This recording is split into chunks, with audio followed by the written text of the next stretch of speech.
four really close supporting friends. My partner, James Tenney, from the first time we mysteriously met, very mysteriously, was a composer. When he met, he was a kid, he said, I believe I'm going to create sound that has to do with making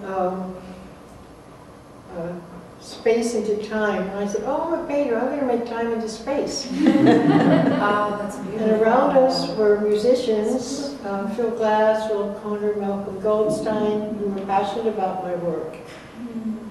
Let's see, is that it? Brackish was a deep and contentious friend, always. We all knew each other. It was a tiny little art world, and as I like to say, when Rauschenberg sold the work, we all ate. And over there, he just put roast beef on his paint table, and we danced and did everything we wanted. Cage and Cunningham came to all our performances, and we did theirs. Steve Paxton, maybe? Was he Oh, he was part of Judson. Yeah, I choreographed. I think he was in some work of mine. So it was a very rich nexus. But working with the other male artists was always kind of a disaster, because I felt that my premises and energy would merge with theirs and make something incremental. But what happened was that I always felt deformed. It never went so that I could recognize my own aesthetic determinants. Tracey? Carolee, I wanted to ask about your incredible confidence with paint from the beginning. I'm terrified of it. I don't know how to use it, but you can really throw it around. Well, I don't want to share too much. There is the story of, what do you call it, when you put all the children together when they're 2 or 1 year old in that little kind of confined space? Creche. Playpen. Yeah. There's the story of me and the 4 other little kids in the playpen doing something very visceral and bad.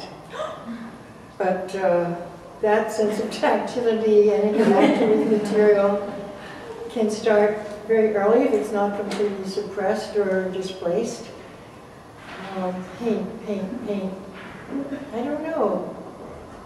Did you hear her question? She just felt that there was such a risky confidence in my connection to paint, and how could that be? I think those things are innate. Some people need to chop rocks and make sculptures, and others are carving or etching.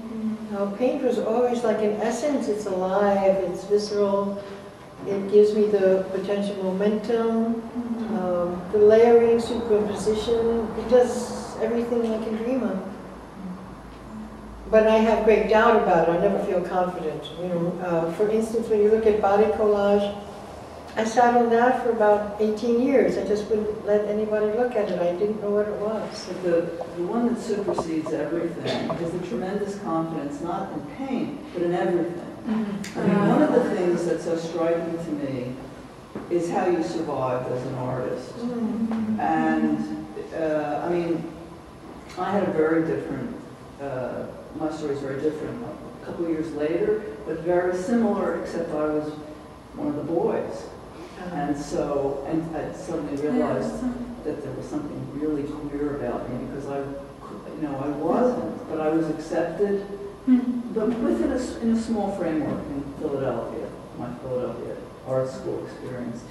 But it seems to me that the women who have survived often have survived along with partners that are stronger, male partners.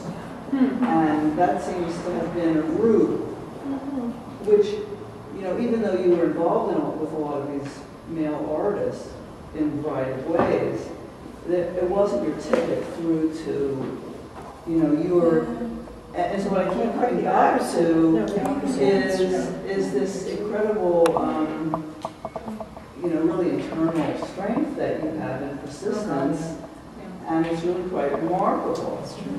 And I associate it with a lot of the women that were in Judson, like Yvonne Rainer and Trisha Brown and Salute Murdoch. I guess she was. Yeah, she was. Yeah. And they were really unique they came by themselves, even though Yvonne was with Morris and, you know, there were all those connections, but she did it on her own. It was about her body.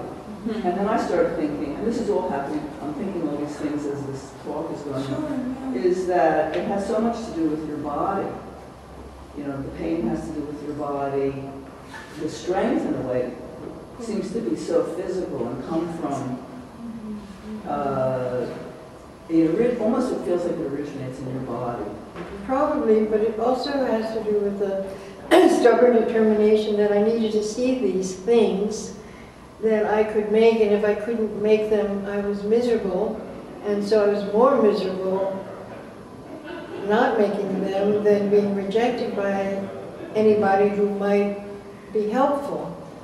So there's been, you know, support has been so rare. But it's the sense of rightness in your body that it seems to me, your sense of the rightness of your body and that resource of that body.